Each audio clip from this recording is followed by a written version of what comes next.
slipping in, learning to swim, wallowing in a sea of sins. Pull me up just to drag me under, drown my world to make me wonder. Am I too far out to get back in? Too far gone to know where I've been? I gotta get back, gotta get back, gotta get back to the source where I can begin. Slipping in and filling up, holding out this empty cup, drinking deep and drinking long, drinking till the empty's gone. Find the silence, hold the silence, trust the silence, not to lie. Repeat the words, repeat the words, repeat the words, till you tell me why.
The first time.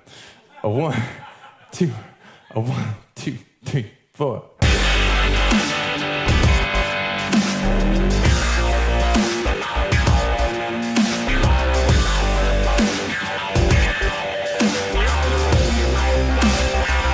Is it going to move around? Does it feel like moving?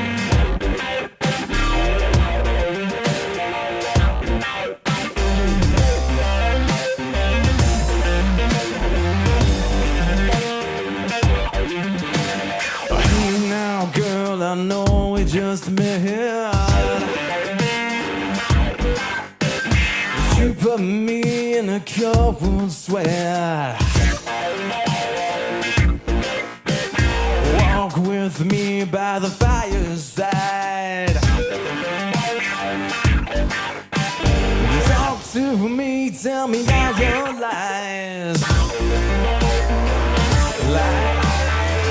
Oh baby, baby, please tell me what you need. You know I'ma give it to you. If you give it to me.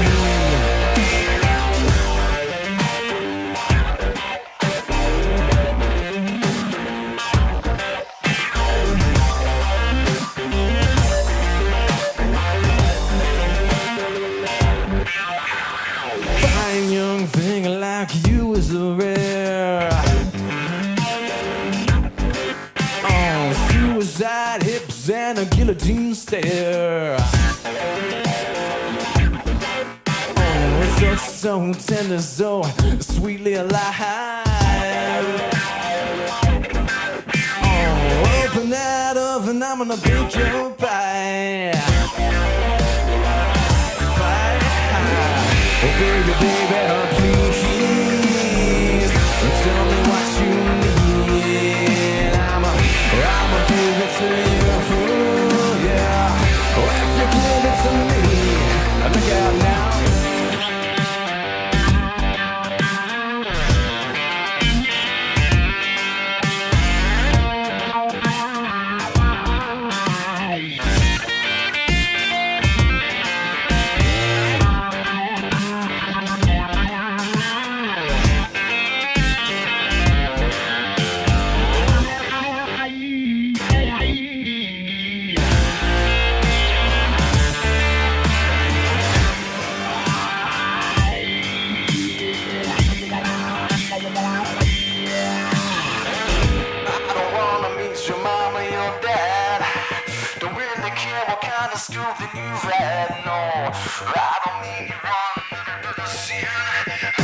I got to get you under my skin, yeah.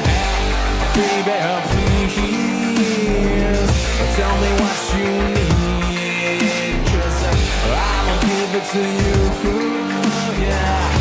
If you give it to me, I say yeah.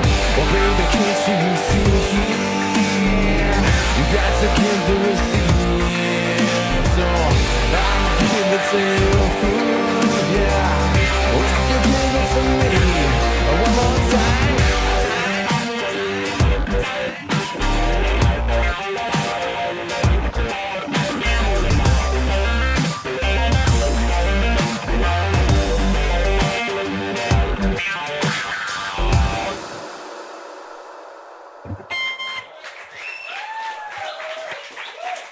Thank you.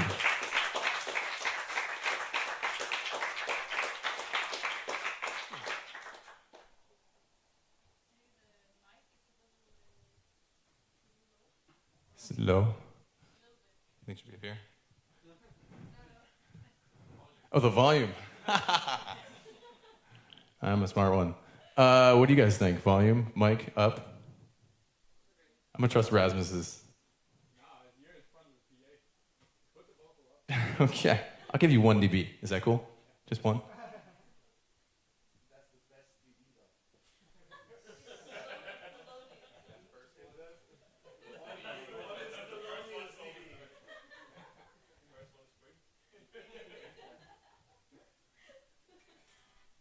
All right, I love that you guys are already like interacting with me. Sometimes it's hard to get audiences to interact with you, you know? You ever had that problem? You're like making mistakes, you're letting them know, and they're just oblivious. But you guys know, right? Do you know?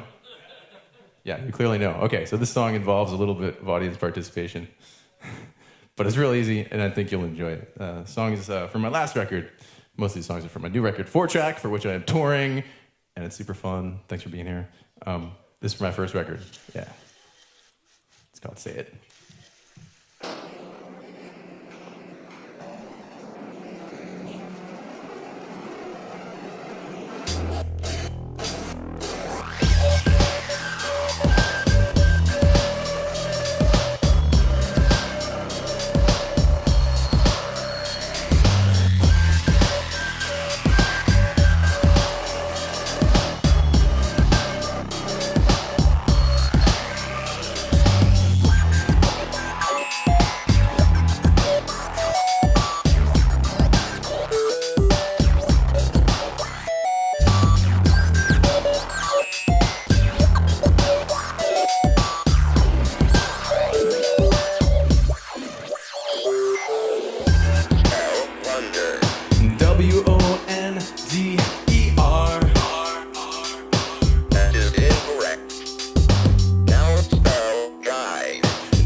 A-R-C-H. You are wrong. Let's spell tomorrow. T-O-M-O-R-R-O-W.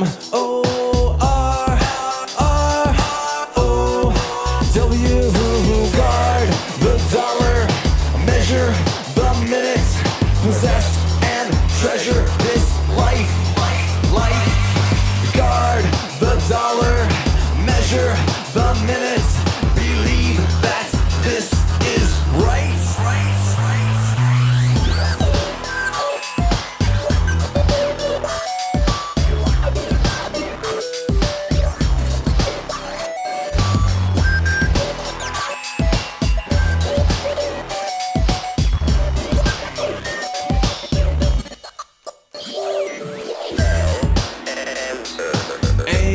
A-N-S-W-E-R R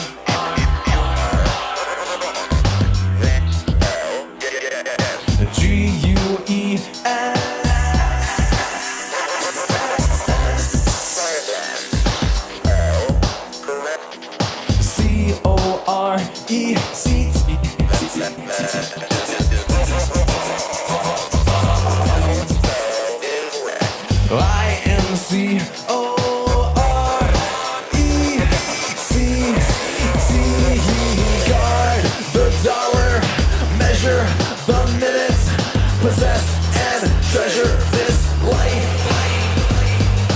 Guard the dollar, measure the minutes, believe that this is right.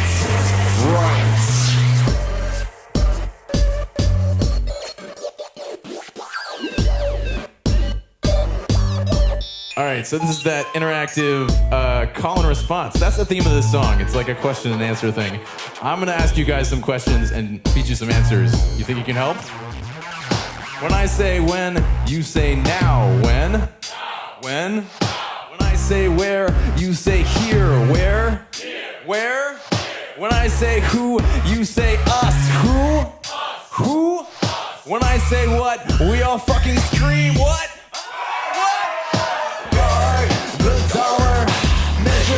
The minutes, possess and treasure this life. Welter the stomach, welcome the machine, believe that this is right.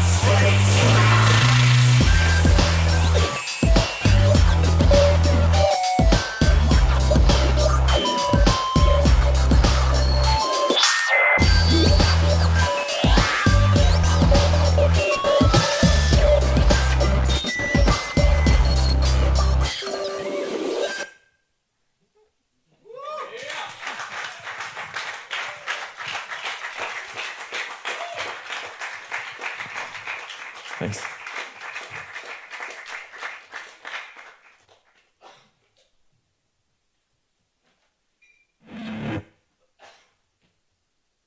I think I hit the wrong button at the end there. It's okay at the end. The song is called Shut Me Down.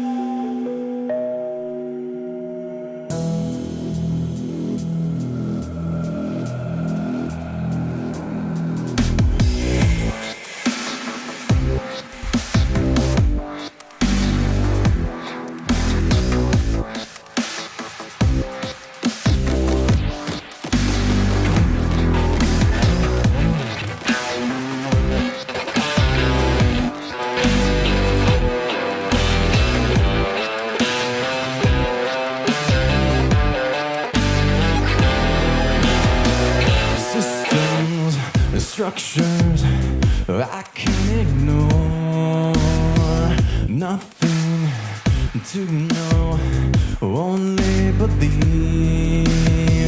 I feed myself, I'm never full of hopeless weakness, slow suicide. Sure.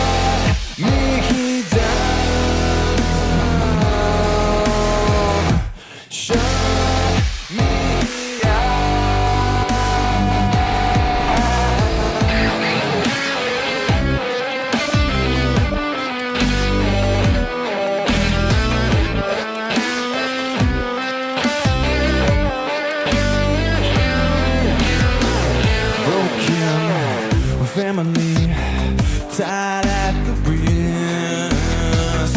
They push, we pull, nobody moves. We feed ourselves, we're never full. No, hopeless, weakness, mass suicide. Shut me down. Shut me down. Shut me down. Shut me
Thank you.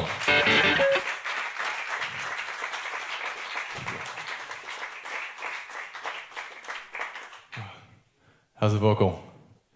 Microphone up, down? It's all good? Cool. This is the winner of our raffle. Make some noise. I'm totally bad with names. What's her name again? What is her name again? Senny. Senny has a voice crusher. And she's really good at it. She's actually like got wicked mad skills. That's a way of saying she's really good at it. And she could tell you all about it if you have any questions.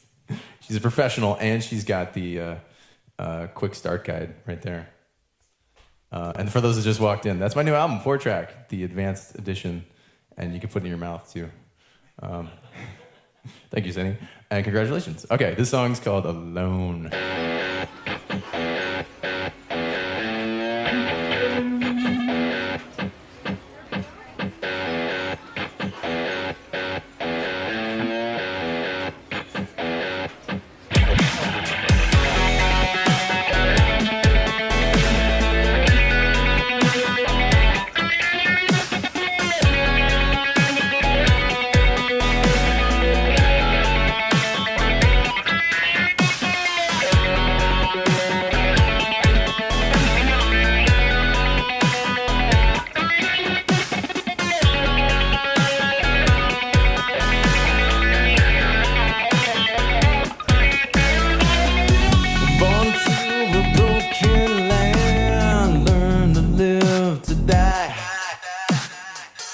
There's a pill for every problem, a logic for every lie. It's a battle of one and the same, the outcome zero sum. Yeah, combine no worries and know how. surprised I got no one. Don't I care? Don't I go? Don't I stay? Those are one place I know.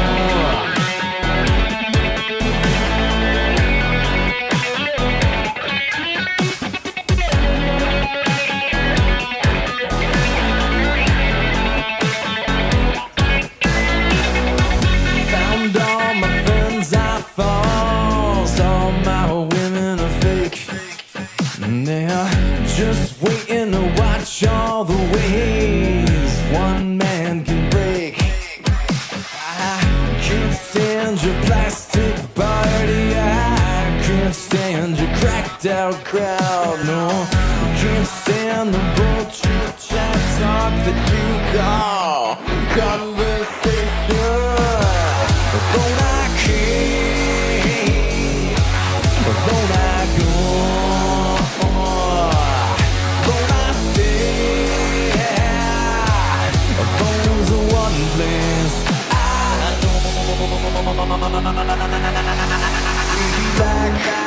We learn, we build and burn.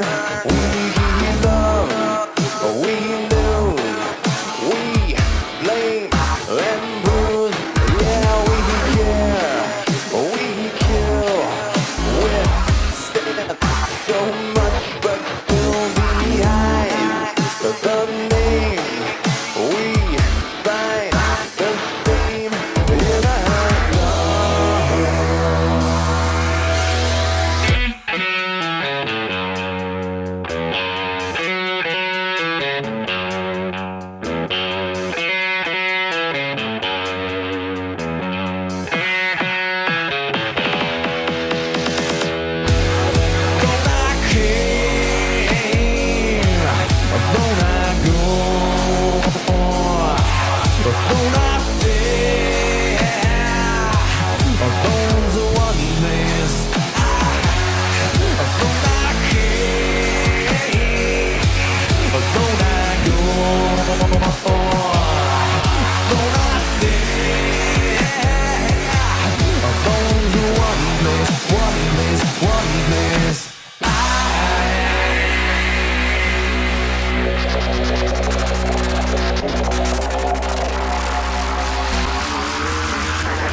best ending ever. Oh. Almost blew it. Oh, man. Looks like some people have to leave, so I'm just going to remind you, earlier than normal, that you're awesome and I love you all. That's Oh, and this is my first time in Copenhagen, and I really want to thank Rasmus and Andreas and the people here, Michael, and whoever else is organizing this place for making it possible for me to come here on short notice and perform music and share my work with you guys. This is super awesome. And Kim Bjorn, his book is amazing. Don't forget Kim. Also making it possible. All the connections here, you guys are awesome. So please make some noise for yourselves.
Plastic smile. smile. You're pushing around me, pig. We swear, oh baby, you're slapping a band-aid on the nephew to me crazy. I know you don't care the times you have jumped down. No, I know you don't care, but now it's everyone else. Plastic smile, your plastic smile, plastic smile, fake plastic smile.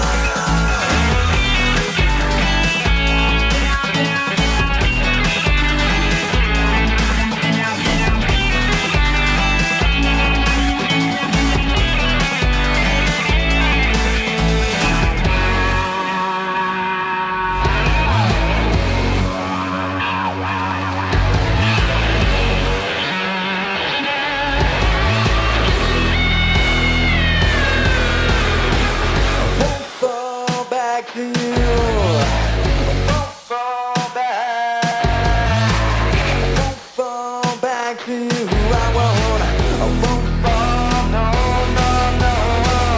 Won't fall back to you. I won't fall back. Won't fall back to you. I won't fall back. I know you don't care. Trying to don't know. I know you don't care, but now it's everyone else. Plastic smile, plastic smile, plastic smile, and that lifelong denial. Plastic smile, plastic smile, plastic smile, fucking plastic smile.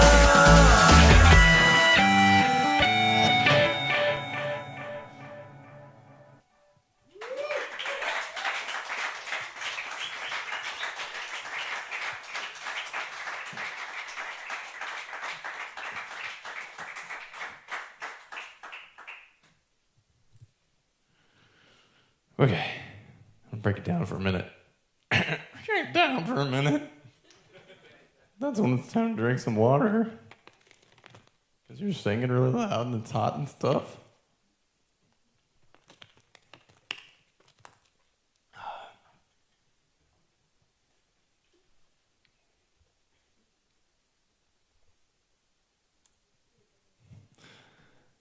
Okay.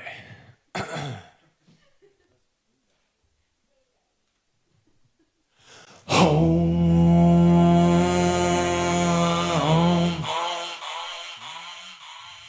A cold December, the coldest I remember. Walked to the river I used to ride on.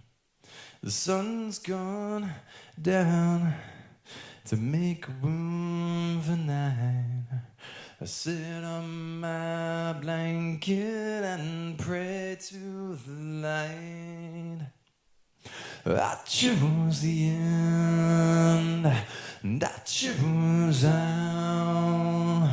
I choose when, I choose now. I'll write to my lover, I wonder if mother and all of my friends will miss me next year. Who'll keep my home? Who'll keep my dogs? Who'll keep my memory when I let go? I choose the end, and I choose how. I choose when, I choose now. I just want peace, I just want release. to flow like this river back to the sea. I chose the end, and I chose how, I choose when, I choose now, and I choose the end, I choose how, I choose when, and I choose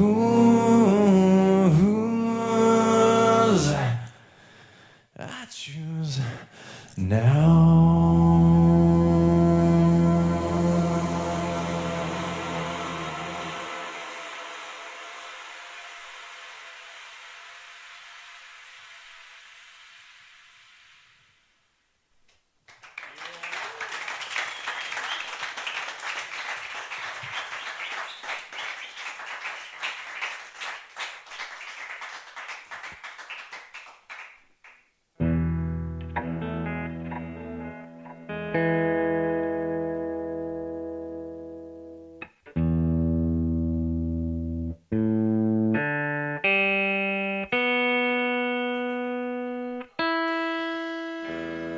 Analog synthesizer.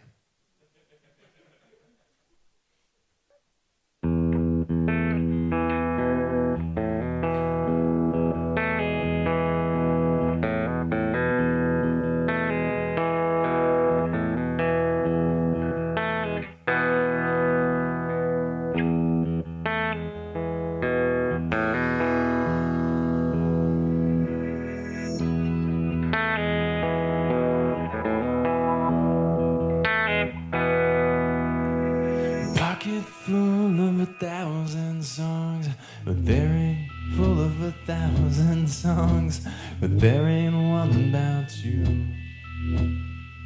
and it's all for you, it's all for you.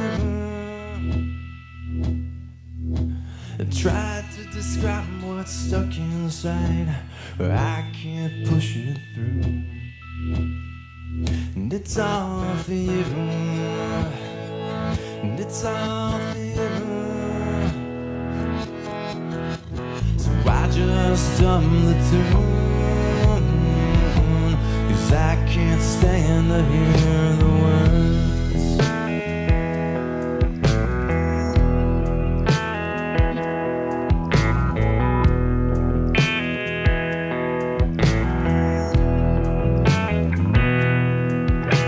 It took too long to teach myself some things I can't undo. It's all for you,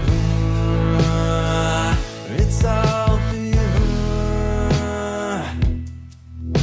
I can't let go even though I know it's empty and untrue. And it's all for you, and it's all for you. There ain't no escape from this house they call alone, alone, alone. Say it now, say it slow. Let me in, let me go. Say it now, say it slow. Let me in, let me go.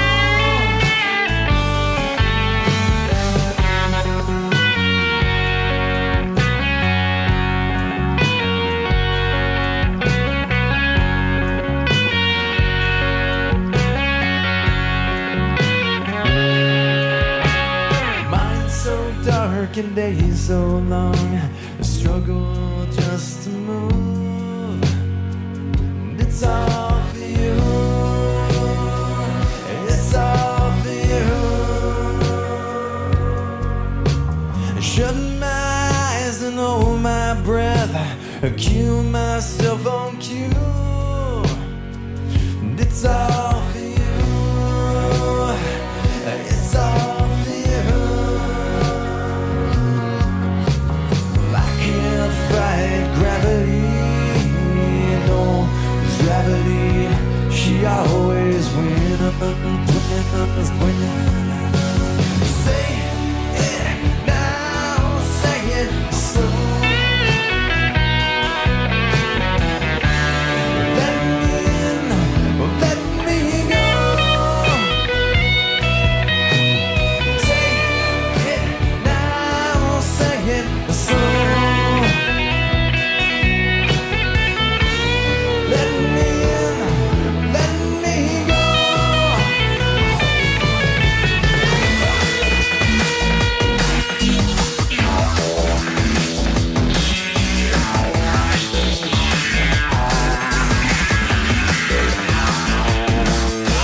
all for you. It's all for you.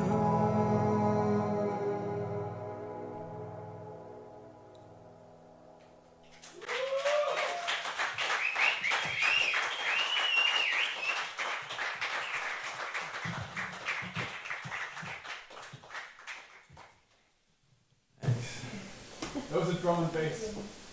Yeah. Harkening back to my old days playing in the band.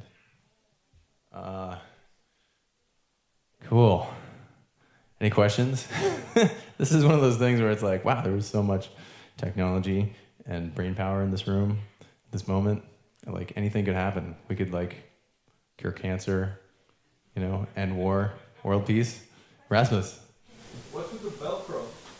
Oh, good question. There's Velcro right here for my index finger, so I can find home. Kind of like those little nubs on your F and J. Yeah. Any other questions? Don't be shy. How do you do world peace? What? World peace. Oh, world peace. I'm just one. Wait, now how do we do world peace? Education? Is that the answer? I feel like Andreas knows. Yes. Yeah. Invest in education, yours and others.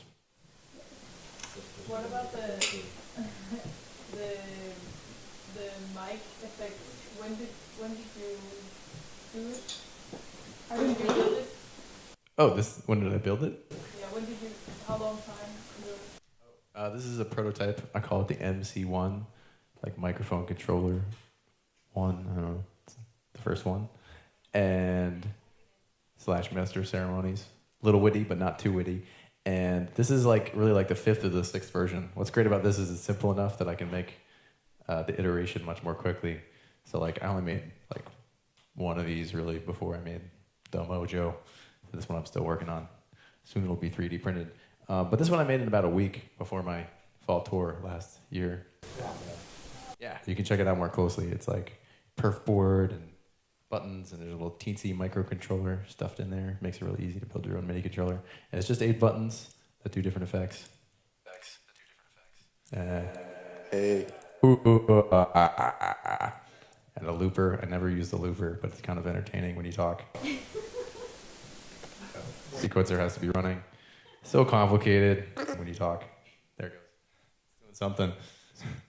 So complicated. But the mic. When you talk. Yeah, sorry. The mic is recording from the real mic. Oh yeah. This is just a fancy controller attached to a microphone. Is it pure MIDI? Yeah, just MIDI. Ableton? OG MIDI into Ableton. Okay, I think that concludes the question and answer portion of our song. But I just wanted to assure you that I will be happy to answer all your technical questions. If you want to hang out and party with me a little bit further into the night. I don't think they're going to kick us out of here immediately afterwards. Can we hang out here for a minute? Yeah, maybe? Yeah. We just move in. Yeah. Oh. You just get Michael's wrong. Why is he wrong? Hang out with me and support world peace. I'm just going to play a few more songs and wrap it up so we can all drink some more or something, or peace. Yeah. The world peace. This song is called Just Like You.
believe this story is dead. There must be one for me, just like you. It leads me to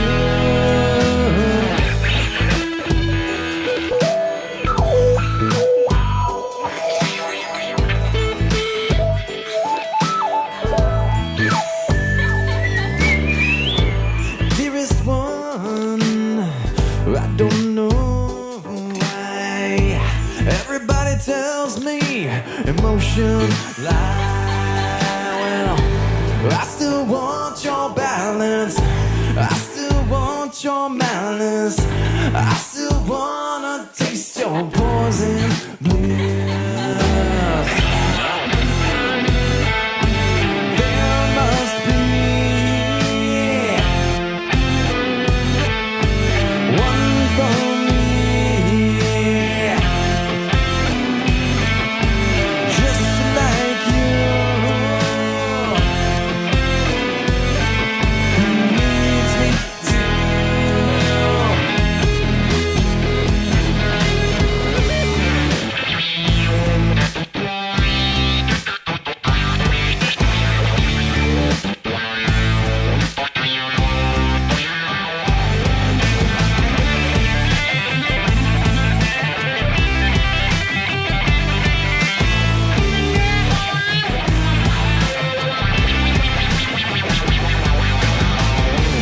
What can I do? Forget what I knew. What can I say? Step back 1 year. I can't deny or look inside.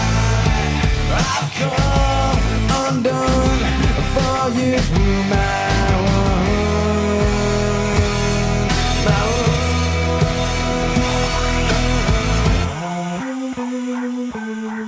There must be one for me, just like you, just like you. Yeah, I can see there's one for me inside you. Who needs me to?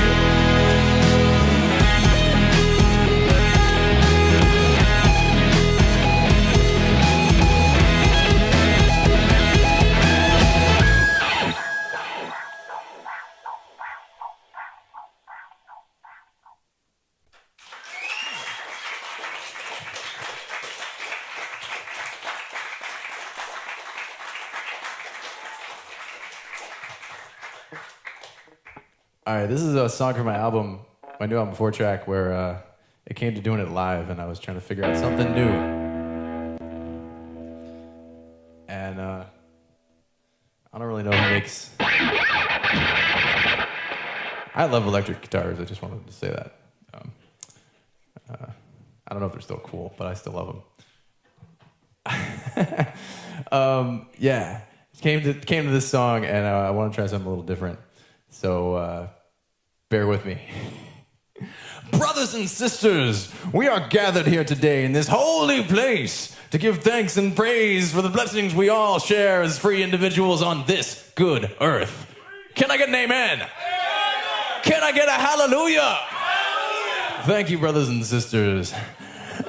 Salvation is nigh, but take heed and turn your gaze upon a sinful and false idol that has come into our midst. Instead of practicing love and compassion, too many people in our communities have commenced to worship the almighty dollar. We spend our Sundays shopping at big box stores. We confess our sins only by posting them ironically on social media. We kneel down and pray at some job we despise only to earn enough money for that new status symbol. Blasphemy, I say. Play with me, brothers and sisters. Repeat after me. Cash ain't God. Cash ain't God. Cash ain't God. Yeah, cash ain't God. And I start the wrong song. Best intro ever.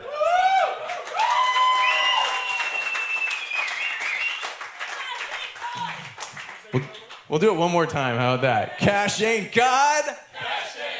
Cash ain't God. The system is breaking. Cash ain't God. The world is waking. Cash ain't God. The system is breaking. Cash ain't God. The world is waking.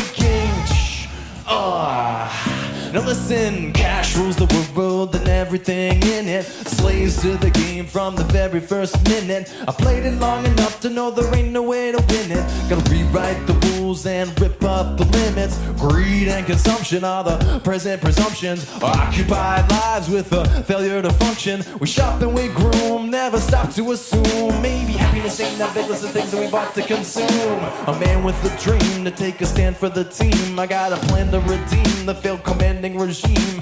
Demand is extreme, cause on this planet it seems it's all a scam or a scheme to cram us in the machines. To make me comply, stick their heads in a cloud. But you don't need a third eye to see beyond that crowd.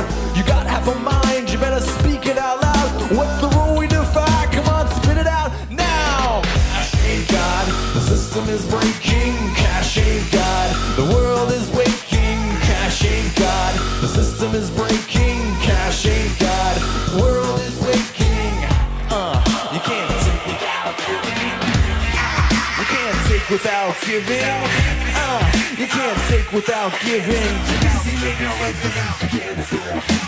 Cash rules me, I won't dispute that fact. It's a pass-through key to the freedom I lack. But I only ask to receive so that I can give back. Cause I ain't the last who believes we just here to subtract. Lose the trend, my friends, don't pretend to defend some political propaganda as the means to an end. We can't seize and consume, there ain't infinite room on this big rock that we'll be filling up soon. Don't you see what I say? Ain't no need to delay. Gonna weave a new way to believe in today. Create to sustain, rejuvenate and maintain.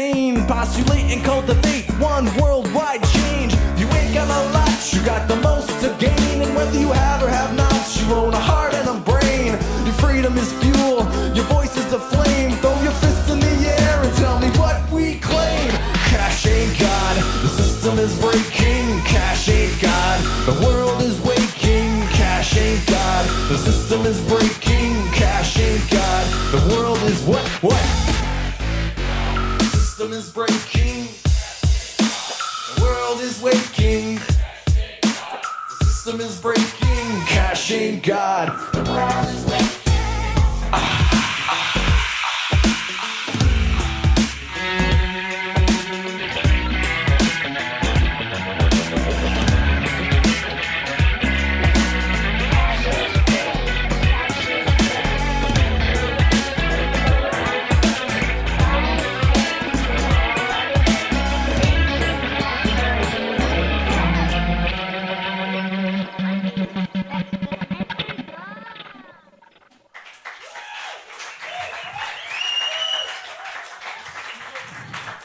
Thanks. I can play one more quick one for you guys. Thank you for being an amazing audience. Thank you for sticking around. Big thanks to Rasmus, Michael, this fabulous location. All the many names that were listed on this event are an indication of how strong the community is here in Copenhagen, and I feel honored to be accepted and be part of it temporarily. So thank you guys so much.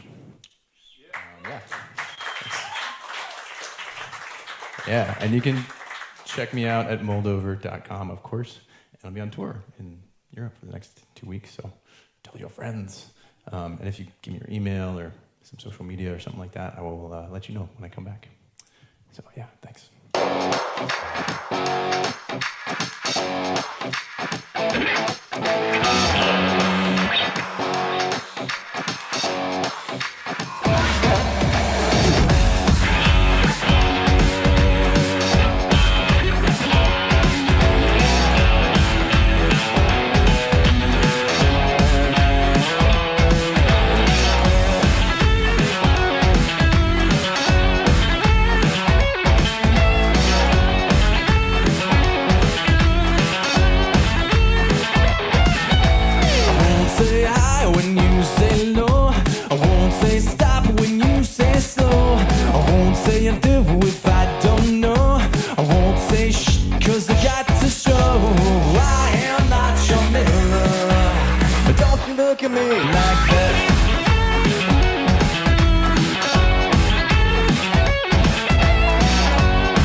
games, I hate that kind. I won't sympathize while you're moaning the wine.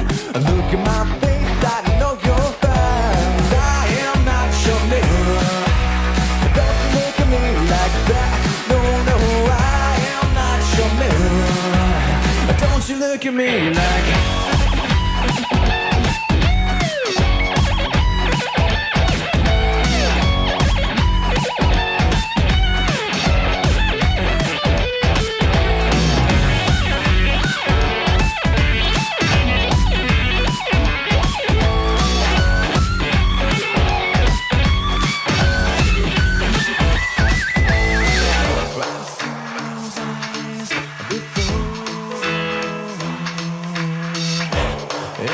Time I lose this world,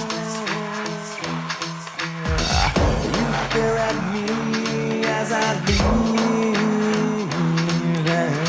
and still you can't see me for me. I am not your mirror. Don't look at me like that. No, no, I am not your mirror. Don't look at me like that. No, I am not your mirror. I said, don't you look at me, don't you look at me, no, no, don't you look at me, don't you look at me, no, no, don't you look at me, don't you look at me, no, no, don't you look at me like that.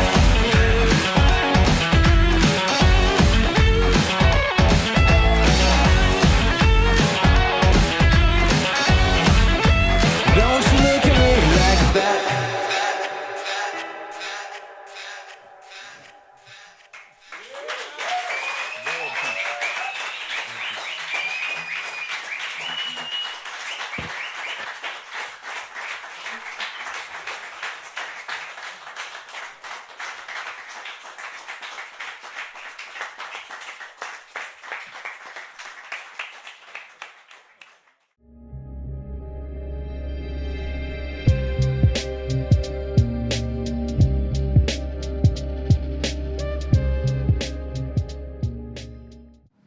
...1978 in Denmark, the book Oprør fra midten, what do you call it in English, Revolt from the Center, was published.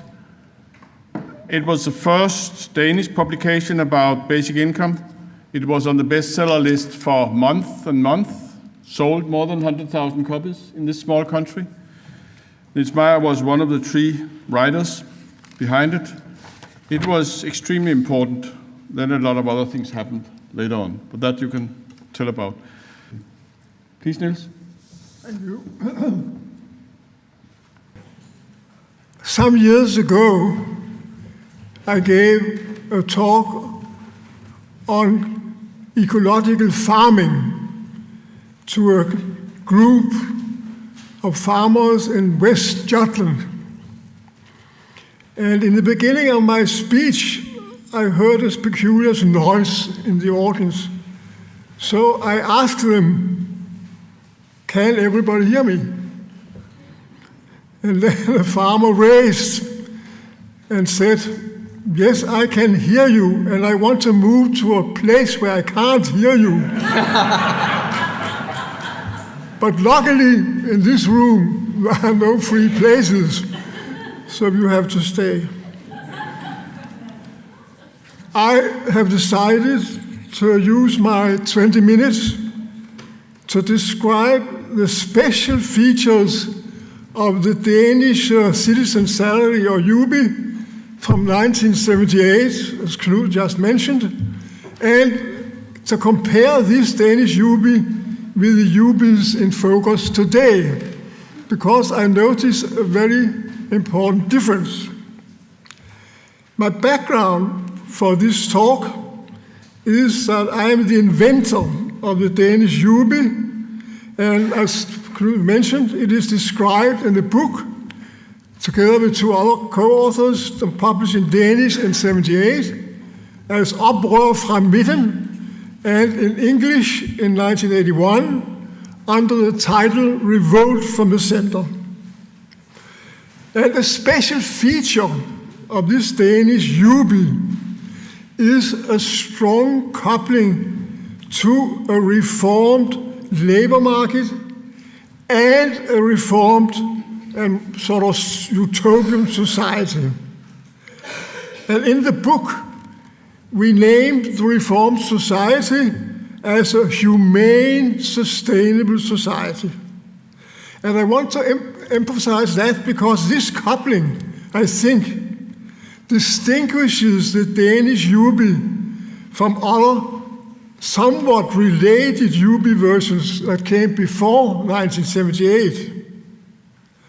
And among the important features of our visionary society, our utopian society, were that forced unemployment was eliminated by sharing of available work. And in general, this of course would mean less working hours per week. And I will go to detail because I have only those 20 minutes, but the details can be studied in the book. So then you might well ask, why should you have a Jubi in a reformed society at all? And our argument was that there will always be creative and imaginative people that do not fit into the ordinary labor market. This could be artists or authors or idealistic NGOs, etc.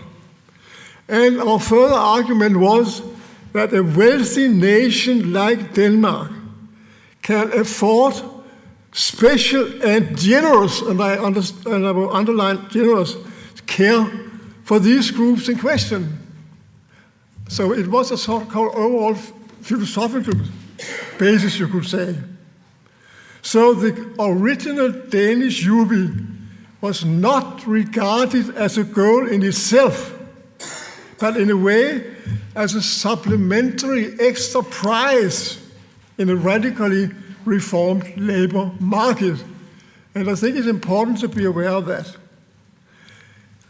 Then what happened was that the proposed Danish Jubi gave rise to a very heated discussion in the Danish media for more than 4 years. And there are arguments pro and contra that this audience know very well, so I won't repeat them. However, by the end of 1980s, what I call the neoliberalistic tsunami washed away most of the interest in Jubis in the large Danish media, but luckily the Jubi concept was kept alive by efficient national and international Jubi organizations like the Danish one, with meetings and conferences like this present one.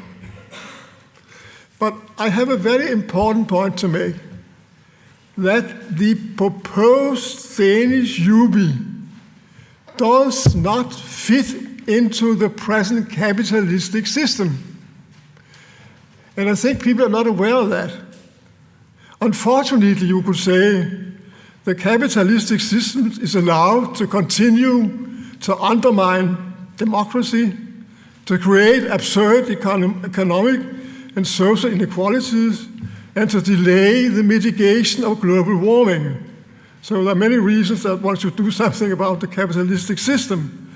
But on that background, I want to finish my talk now with saying some more about Jubi versions today in a capitalistic system, because I don't think people really realize what constraints the system sets on the Jubis. So now I'll talk a little bit about Jubis in the capitalistic world. As you have heard today, many people expect a development based on advanced computers and robots that will radically reduce the need for traditional human labor. I think most of you have heard that.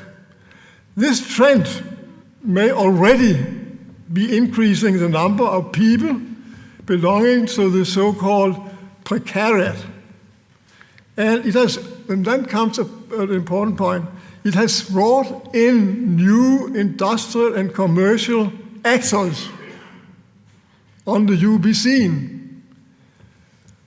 they see, I think those actors now generalize a little bit, but I think they in general see Juby as a convenient and cheap possibility for passivating a rebellious precariat. That's, of course, an accusation that I cannot prove, but I think there are things that show that. And I would like to say that if these economic interest groups succeed to edit the conditions for our future Juby, which I will call a precariat Juby, then this Juby will be neither generous nor humanistic. And I fear this development may be a rather dangerous trap for the original Juby idea, and of course, especially for the Danish Juby, but that's maybe not so important. And then, in order to cut things short, I want to come to my conclusions, and then allow some time for discussion. My conclusion number one is that a generous Juby version, like the original Danish Juby, does not fit politically into a society dominated by the present capitalistic system. The Danish Juby is closely coupled to radical society reforms that break the dominance of capitalism. And I know that's a very hard point, but I think it's very important to be aware of that point. My second conclusion is the fast development of advanced robots and computers, this is not an original notation, is expected to increase problems for the precariat. And this may be hidden under the carpet by introducing a cheap and non-generous precariat Juby. And then comes number three conclusion. My evaluation is that realistic and meaningful pilot experiments with different versions of Jubys will be very complicated and expensive. And I think it also includes meaningful experiments based on precariat Jubys. So, and this leads me to number four conclusion, that the small-scale Juby pilot projects that are in preparation now, I hope will be able to disclose at least some important aspects of the Juby concept. But I'm certain that they will not be able to disclose the overall political problems connected to present Juby concepts, especially those focusing on the precariat problem.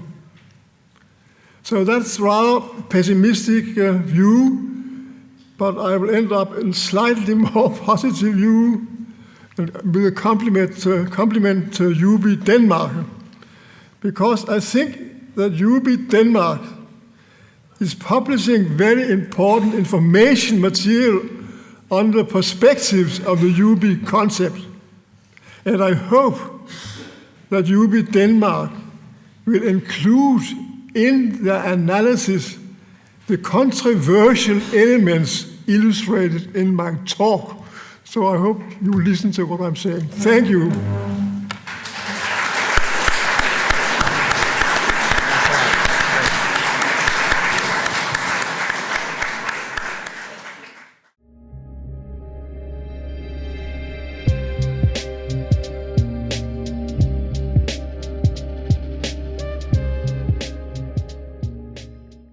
And then we have some time for a pessimistic discussion, or less pessimistic, depends on you. But of course, the big main question, the risk that in a capitalistic society, which at the moment is increasing inequality and creating a number of other problems, could universal basic income, the concept of that, be taken over by forces who want to use it for something totally different from the original aim of the idea or the concept? Now we have experiences from all over the world, good and bad. You? Yeah. Thank you. In fact, I was trying to ask during the last session, but it's still valid for this session also. During the experimental studies, we are concentrated on the distribution side. I mean, not the financing side. I mean, how we are going to finance this experiment is a question mark, and how we are going to finance it in the reality is a question mark. And I would like to hear if anyone has an idea, or they studied or not, how we are going to finance it, by income tax or by corporate tax, or are we going to make some manipulations? For example, are we going to promote cooperatives and so that the companies will have a higher corporate tax? I mean, that kind of stuff, especially considering that in some countries, in Portuguese and France, I guess, there are elections in the coming years. If there are some ideas, if the political party is promoting that, they are going to do it, okay, then most probably they are explaining or trying to explain how they are going to finance it. Maybe we can hear or some comments about this. Thank you very much. Okay. So in brief, how is it going to be financed? Who should pay higher taxes? Basically, or other kind of resources, how should they be made available? How will be the redistribution? You can consider universal basic income as a redistribution model. Yeah, a redistribution model to be able to finance universal basic income. Yeah, exactly. Okay. Are there going to be any manipulations? I mean, promoting certain fields. Thank you. Thank you. One, two more. Hello again. So we were discussing a little bit, or we were talking about exactly what we're talking about now, about automatization, and the conversation I had with Louise. The fact of the day is that we have like mega corporations running a lot of the world, and they are inventing, like in Silicon Valley, they are inventing technologies that will replace jobs, probably. That's that's at least what a lot of projections are saying. And this is not the development we want, of course, at least not, I can speak for myself. So to be able to, I mean, UBI is an argument within that paradigm, right? And it might be taken over exactly as we're warned about now, as a kind of crumbs to the kind of precariat. Mm-hmm. But to avoid this situation, because this is the situation we are kind of heading towards and already in, may I just suggest that there should be some more focus on antitrust efforts to break up institutions that become too big and too powerful, and to just fight against corruption of all kinds, like soft corruption that is not illegal, but is like the revolving door between politics and lobbyism and industry jobs. And like the money in politics in US is a huge problem, and there are very growing efforts on the way to get money out of politics in the US.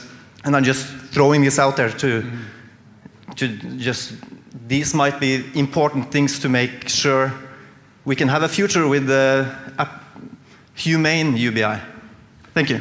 So if the aim is also to make this part of radical reform of the society, then we need to think about fighting, for instance, antitrust efforts, as you said, and the fight against both legal and illegal corruption and other things which are at the moment benefiting the great corporations and making a lot of things more difficult. Yeah. Yeah. Niels? If you want to do something efficient on the precarious problem, then what is suggested is not really the thing. You have to radically reform the labor market. Otherwise, you cannot do it in an honest and fair way. So all kinds of small corrections doesn't work. That's my point, and I think it's important that you realize that otherwise you'll still have this precarious problem all the time. So it's not a question of small corrections. It's really something radical in the society and the labor market you need to make. Otherwise, you don't solve the problem. Radical reforms or small corrections? The question of how to finance the experiments is not a big deal, because experiments or pilot projects or implementation trials are relatively small compared to the size of a budget. It's not like the question of how do you finance a national basic income, which is very expensive. Now, as a matter of fact, they're small enough that several of them have been financed privately. The Y Combinator project in the United States is financed by a venture capitalist firm. The Indian project was, I think, mostly privately financed. Guy can correct me. I think they did get some government funding, but it was mostly private. The Namibian was entirely privately funded mostly from small donations.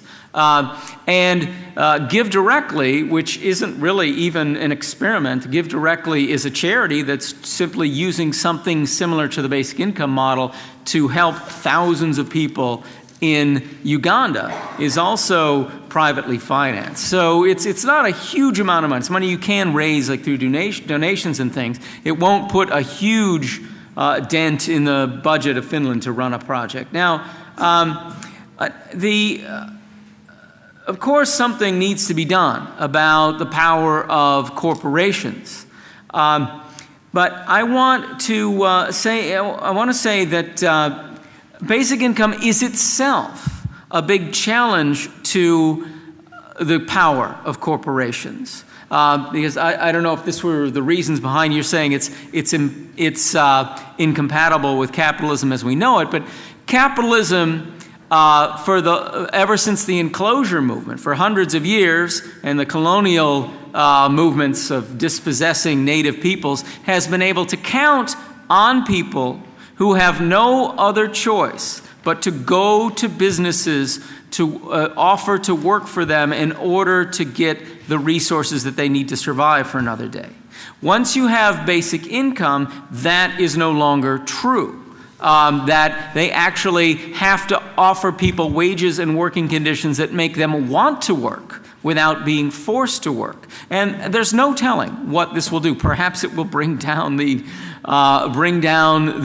capitalist system, as some people have supposed, that it only exists when that happens, or perhaps it will just transform the capitalist system into something more humane. There's an economist named Hyman Minsky. I don't agree with him about everything, but he once said that there's not just one system called capitalism. There are 57 varieties of capitalism, as many as Heinz has pickles. And what that means is that there's so many, it's changed. The capitalism we have now is much different than the one we had before the European nations lost their colonies, which was much different than what we had when Adam Smith was writing about capitalism. And we can't envision what a capitalism with basic income is going to be like. It will cause enormous transitions, and I'm sure one of those will be to help reduce the power of corporations, which could also be attacked directly, of course. Okay, thank you. Just one thing about financing, because I understood your question. It was not about financing the pilots, or was it? It was about financing a universal system where you kind of do it in a whole society. That you ask, what kind of redistribution do you need in that, on a country basis, for instance, or how do you finance that? And as you said, Karl, that's going to be very expensive. That means it's challenging the tax system, it's challenging a number of things in the present society. Well, it's expensive, but it's not something we can't afford. the most important thing when you look at basic income and the costs of it is to realize that basic income sounds a lot more expensive than it really is. What you need to look at in the cost of a program is the net redistributive effect. After the whole thing's done, how much money comes out of the pockets of the wealthy and gets into the pockets of the poor? That, and how much is lost to the way in the administrative costs. That is the net redistributive effect. Now, in basic income, you're giving basic income to everyone. And it sounds like, well, then I should, if I want to see how much it costs, I should take the size of the basic income and multiply it by the population, and that will give me the cost. That will give you the gross cost. It will not give you the net redistributive effect. Because imagine, well, actually, in most countries it wouldn't be even, but we have two rows. So imagine these people on this side are the poor, are the net recipients, and these people on the left side, or my left, are the net payers. You're the haves, you're the have-nots. And we're going to give these, we're going to tax you, and then we're going to give them some money. We're going to give them money. And that's a means-tested form of guaranteed income. But then we decide we're going to move from that to we're going to move from that to a basic, universal basic income, where we're also going to give basic income to you. So we're going to get more money from you guys, and then we're going to give it right back to you. Now, how much more does that cost than the one where we're just giving it to the net recipients? And the answer is zero. Some estimates of the net cost, put it as much less than the defense budget of the United States. There have been estimates that simply a rent and resource tax could finance a basic income in a resource-poor state of Vermont by over $12,000 a year, just taxing rents and resources alone. Charles Clark estimates that you could have a flat income tax that could finance a basic income large enough to eliminate poverty. With a marginal tax rate, a flat tax rate of between 38 and 39%. So it's something, it's certainly, it can be done. Niels?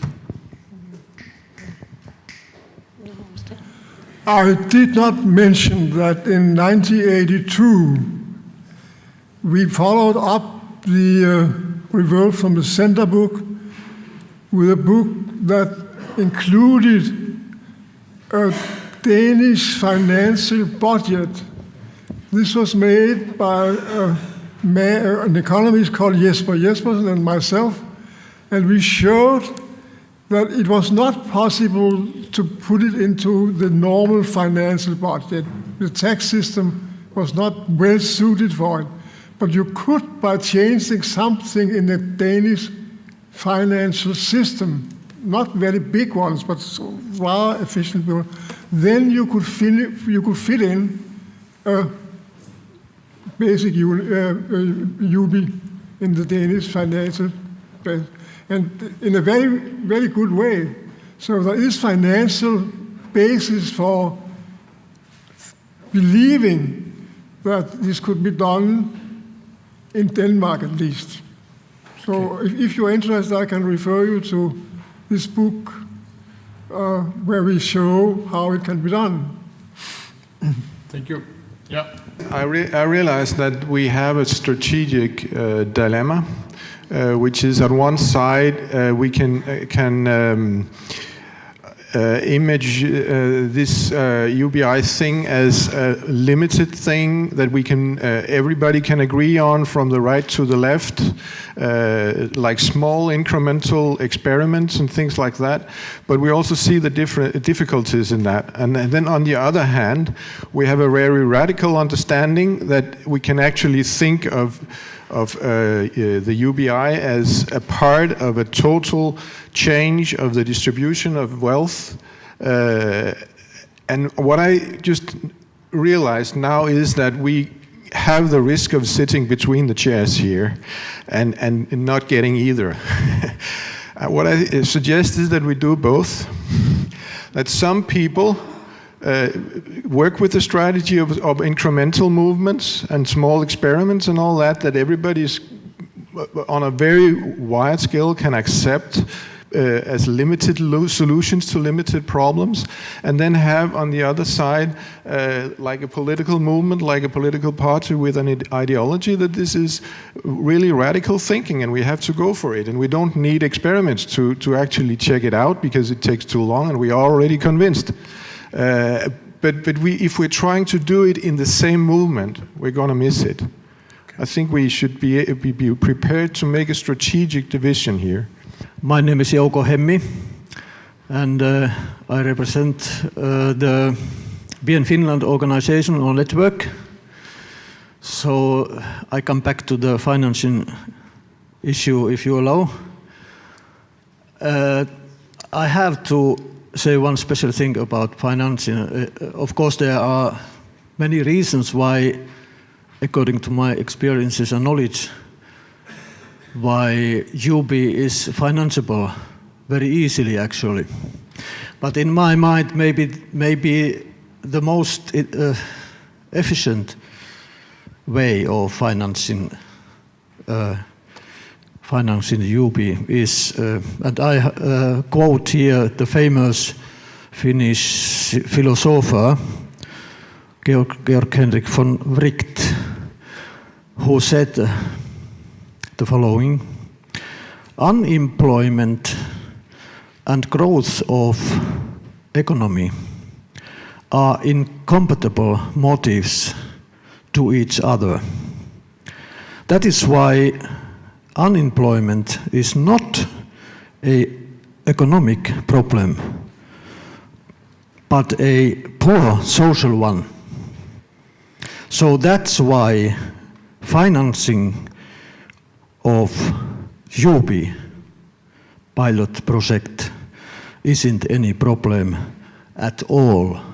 If you think about more closely about this very interesting and very human point of view of the question, we can understand very easily the answer, one of the answers. Thank you. Thank you. We leave it there now. We still have one session with debate later on.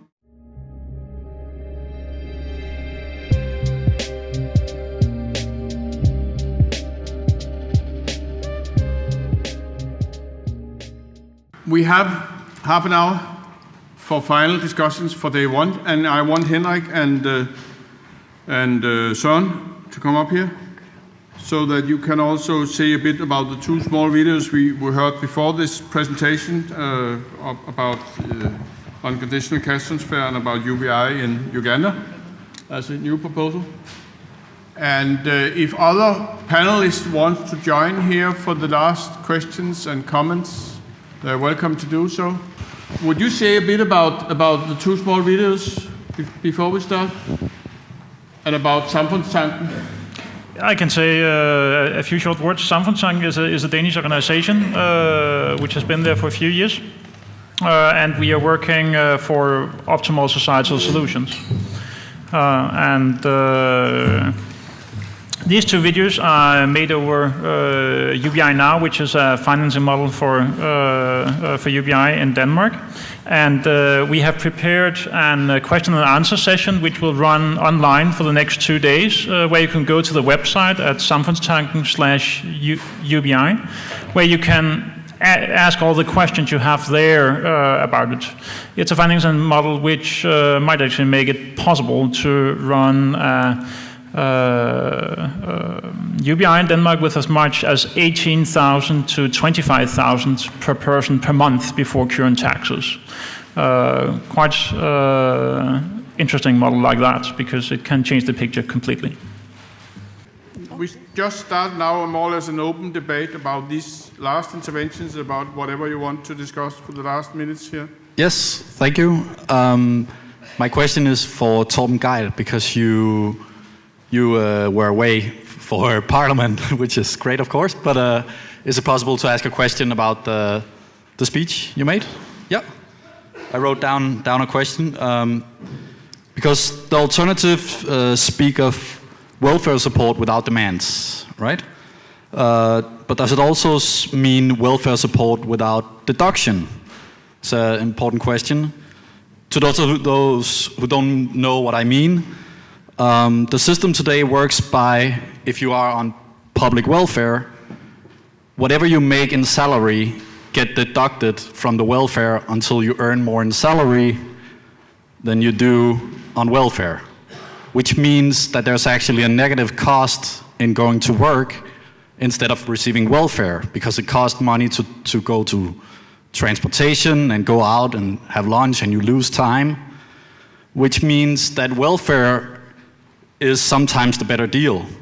So the question is, does the alternative support welfare without deduction or just welfare without demands? Is it clear, the question? Yeah, it's clear. I don't know if my English is good enough to understand it correctly, but I think the question is clear. Well, we take just the first step, which is welfare benefits, social benefits, without demands, without requirements.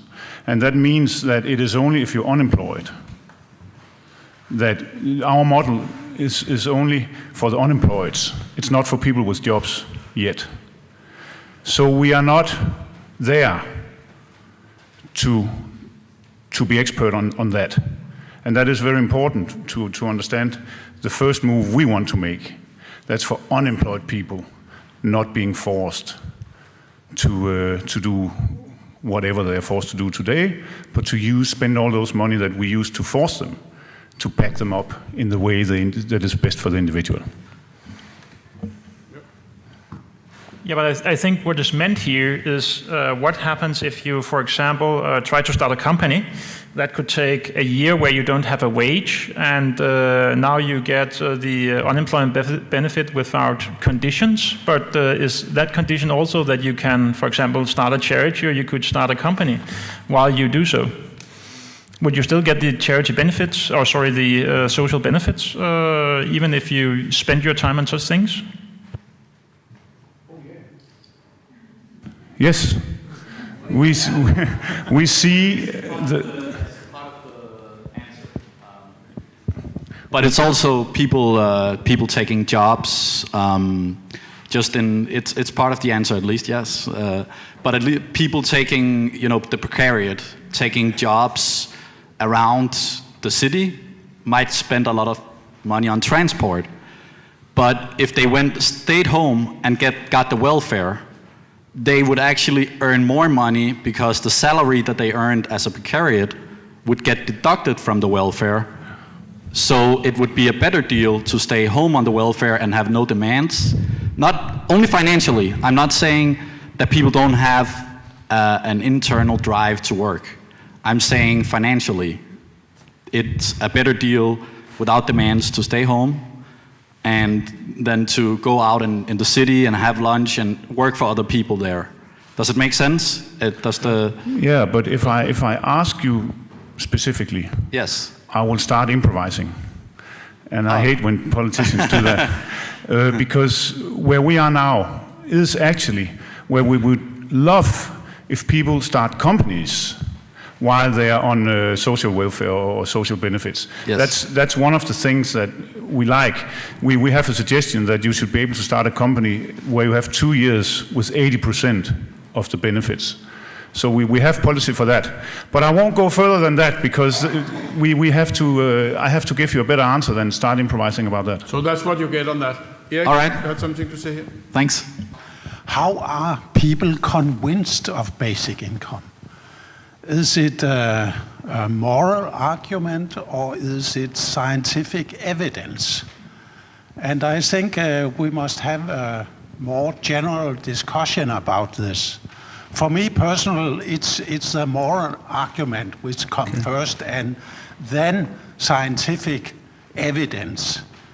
Now we are starting a process where we are thinking that many people need some scientific evidence. I will ask you, what sort of people are being convinced of scientific evidence? Politicians or what sort of people? And to alternative, I will say, it's good with scientific evidence. But if you are not in the same process, are trying to convince the Danish people with moral arguments, I think you are not doing your job, because it is only for me few people, few politicians where the scientific evidence is really strong. When we went just before the coffee break, I thought I missed something in here. And it wasn't just closer coffee. to the mouth. And it wasn't just coffee. So I went up to the sitting hall and I saw the pictures of old politicians in Denmark. And there's a Jacob Haugaard, which was a joke, so to say. He was an anarchist and late alcoholic and a clown. And suddenly, by a joke, he went into the parliament. And he could, I think, which is important, I think, for this. Because what I really miss is lingua and emotion. We had to not only make scientific experiments and statements, but we have to change lingua and emotions in that. When we realize the crisis, the ecological crisis, all this, when we are alone, are afraid. I am afraid. In the middle class, we go together, we make projects, and we, so to say, jump over our anxiety. But in the proletariat, or in some other groups, we are really afraid and went into what in old psychiatry was called, I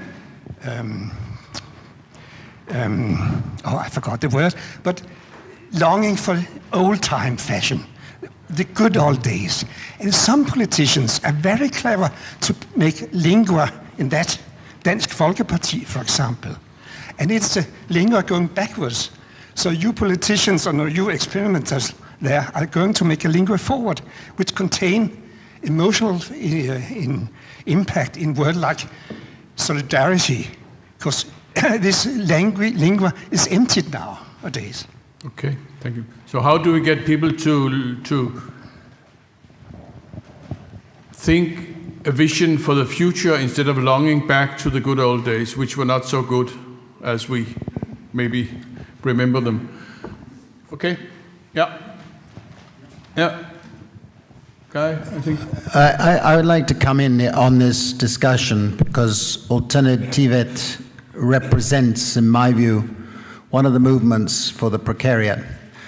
Since my book on the precariat was published in 2011, I've been invited to speak to over 400 groups, 400 meetings in 36 countries. And that doesn't happen by chance. It happens because this is a growing number, millions and millions of people. And I think if we are to understand what's happening with the precariat, we must realize that people in the precariat are not just victims. They're not just victims. Part of the precariat consists of the educated young who are looking for a new progressive politics. They're looking for a new progressive politics. And I can honestly say that wherever I've been, whether it's Japan or Denmark or the United States or Brazil, when you're talking to the precariat, almost overwhelmingly, they want a basic income. You talk about a basic income and they understand it. That's the first point. The second is we need to relate our vocabulary, the terms we use to reach out. And that's happening. And the politicians have got to find the words to do that. And I think we're now reaching the point where even the trade unions are coming more open. They've been the most hostile group, the old Social Democrats and the trade unions. But recently there have been conversions. Very importantly in Britain, for example, the Unite Union has come out in favor of basic income. 5 years ago, there would have been, a dream. Increasingly, we're finding trade union leaders are open. They were closed before. I'm just about to address a trade union leaders summit in Switzerland, all trade union leaders. So when we get a change in the mood, then things are really open. It's a wonderful moment. And I think that the groups that, these people have to reach out to must be seen as the progressive future. And the things that you were saying earlier and the things that your leader was saying were music to my ears, because that's what we've been trying to see. A vision of a work-based society, not a labor-based society. A society where you put high priority on freedom, social justice, and security. And I worry about this Give Directly initiative. It's too dominated by the technocrats who think they're going to cure the world of extreme poverty. Basic income is not about that. It's about freedom and justice and things like that, which is outside the remit of that list of people that Ian presented. It worries me. You have to steep yourself in communities and understand the dynamics and realize that freedom is really fundamental, the whole debate. But I think the vocabulary is changing, and that's what really is exciting. Karl? I'm a big believer in that it takes all kinds. To answer the question of how do you convince people, is that we need people working in different ways, convincing people in different ways, and using different things to convince them. I'm working on an article about what's happening with this third wave of basic income support, and there's so many different sources of it. You had the implementation trials in Namibia, in India, sparked a lot of debate. You had, we went very quickly from the 99% movement, the Occupy movement, to activism directly on basic income. And some people had started that even before the financial crisis of 2008. And a lot of what's happening is activism building on activism. But you also get people's concerns about automation have convinced people. There's an environmentalist movement where you tax the pollutants and you give that money back to the people in basic income. That's brought people to basic income. Recovered data from the Mincome experiment made a huge splash in Canada, and that spilled over all over the world. Movements in the third world towards easier to fulfill conditions. So there can still conditional cash transfers, but much easier to fulfill conditions has brought people the ideas like, the fewer requirements we have, the more universal it is, it works better, and that's bringing to basic income. There's even some right libertarians involved, things like quantitative easing for the people, and journalists have now gotten involved just writing articles about it, more than they need to just to cover the news. Hillary Clinton was just asked about it again today. Now, there's all these different things, and that's what we need. There's no one argument that convinces everybody. But the strength of the movement right now is we've got dozens of extremely different arguments going on, bringing people to the same space. And one thing that all of the people coming from these different things need to realize is we got to stop this. We've got to stop our fear of confronting this argument that benefits should go to the truly needy. The way our conditional welfare state is built up, that we decide, we the advantage, we consider ourselves capable of judging who among the poor is truly needy and who isn't. And what criteria do we use to judge who is truly needy? Well, the truly needy are ones who are willing to take whatever jobs serving us the advantage we offer at whatever conditions we offer. And if they won't do that, well, they're not really needy. Well, that is a horrible, very right-wing assumption at the heart of a conditional welfare state. It was built into it as sort of a compromise, and it's time, if we want a really progressive welfare state, that we've got to start challenging that assumption.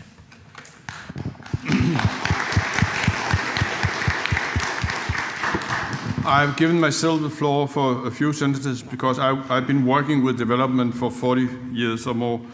And this Uganda give directly case also worried me a bit, because I think that if you give unconditional cash transfer from one society to another society, it becomes very problematic, because all kind of true development has to do with making people self-bearing, making them less reliable on things coming from the outside. What we know is all donors disappear. And one thing is to build a system on what is in that society, on taxes or whatever, from within the society. It's totally different, as I see it, to build it on donations from a different, richer society. It's very difficult, if at all possible, to consolidate such an experiment as I see it. So, yeah, I was a bit worried to hear it. There was Louise. I want to address the point as to what can we use to convince people. I want to come back to the point that was made, first of all, by my colleague, which relates to the case for basic income being a moral argument. And I've said a lot today about things I worry about that we might be saying and going in one direction or another direction. And in particular, I do worry about over-projecting or exaggerating what a basic income can achieve. But one thing I'm certain about, and that is that we ought to present a universal case for basic income, not one linked to the conditions of certain groups in society, not one linked with overcoming poverty in Africa or elsewhere, or finding the most needy. And I completely agree both with Guy and with Karl and others who spoke about this. What we should be asking is not why we should have a basic income, but why we don't have one. Because that is the oddity. Why don't we have a basic right to income in modern welfare democratic societies in which we accept the right to education, the right to health, and in many countries the right to pensions without conditions? Basic income is the missing element in the modern welfare state. It's a basic democratic right, and not having it is a democratic deficit. And that pertains to every single citizen. It doesn't pertain just to those in the precariat. And actually, whilst I do agree that we have a problem with the precariat, I think we have a wider problem that isn't linked to a particular class, but is linked to the modern condition in terms of the direction in which capitalism is going, which is the rise of precariousness within our modern democracies and economies. So we can talk about a precariat, but I think we need to talk about precariousness as a problem that goes beyond a particular class or group of people. Okay. And so what I think you need to do in the Danish parliament is not to have to make a major justification for radical reform. You just have to say we need to correct the democratic deficit. There might be many reasons why we haven't discovered it before, but we've discovered it now and we should correct it. And that, I think, is the most important way to persuade people. Okay, you in the white shirt. My name is Jens Jörndal. I am the chairman of the Swedish version of Alternativet. And we have basic income in our party program. And we agree with every word that Guy Standing has said and the representative of Alternativet. But we would add health as a very important factor. And as a matter of fact, we see the basic income as an overgrasping overall health reform for the entire society as such. And of course, we stress the long-term perspective and the holistic view where you can appreciate all the sort of effects and not only and especially not the economic effects. I mean, we have to get away from the counting the economic arguments because they are not the most important ones. Thank you. Thank you. Any last comments here from the panel? Yeah. I agree that the financial arguments are actually the least important because, as we can see in here, there's huge amount of scientific evidence that UBI is the way to go from here. The problem is, if you look around and say, why don't we have it then? Where's the money? And that's basically why we have put UBI Now up on the stage to say, well, we can actually have it now, but as we've heard from different sides here, we also have a thing called capitalism, and some companies who also want some employees who are cheap. And if we can combine the two, we can probably have UBI tomorrow. If we don't combine the two, we have a conflict in society, and that can last for a very long time as far as I see it. So basically what we should maybe think about is we actually know we want to have UBI here. Now, how do we make it fastest, easiestly? That you'll have to discuss tomorrow. Yeah, Karl?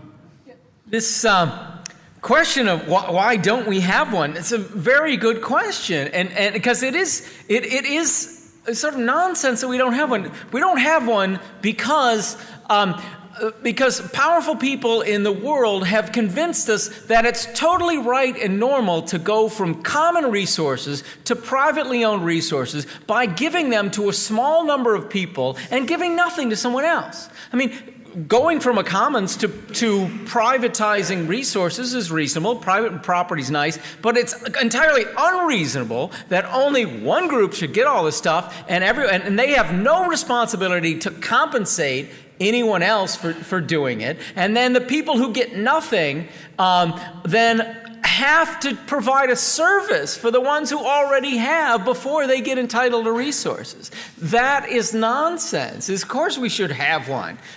If the people who want more resources should compensate the people who have less, and that's where your basic income should be coming from. It's really the only reasonable way to create property. Okay. I think in that particular discussion, we should not give a free ride to religion, because religions of various types have ruled out having a basic income as a right, and you can go through the Catholics and the Calvinists and the Lutherans and the various other religions. So let's not give them a free ride. I wanted to end the day on a happy note by saying recently I had a personal argument with the editor of The Economist, who's a woman and has very strong views of life, and I think we've made it up. But they wrote an article and they've done a set of calculations that all OECD countries, and you will like this, some of the audience, right? You're about to enjoy something. All OECD countries, if you don't touch health spending, you don't alter health spending, and you don't alter education spending, then which country, serious country, of the whole OECD could have the highest basic income, unconditional universal basic income, without raising taxes? Well, it's Luxembourg and Denmark. Okay.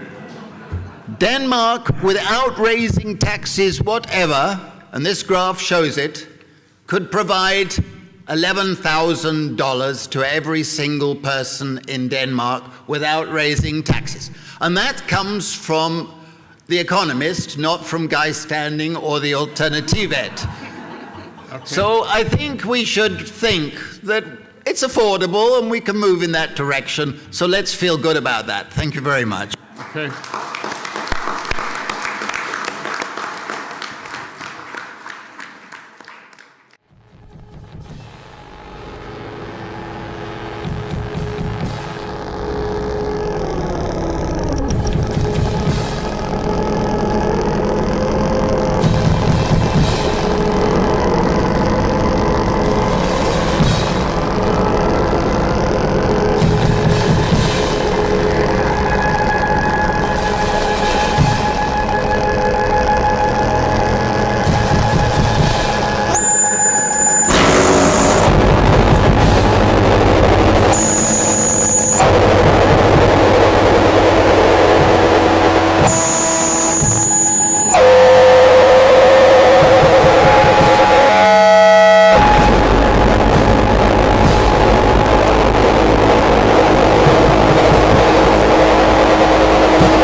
Yeah.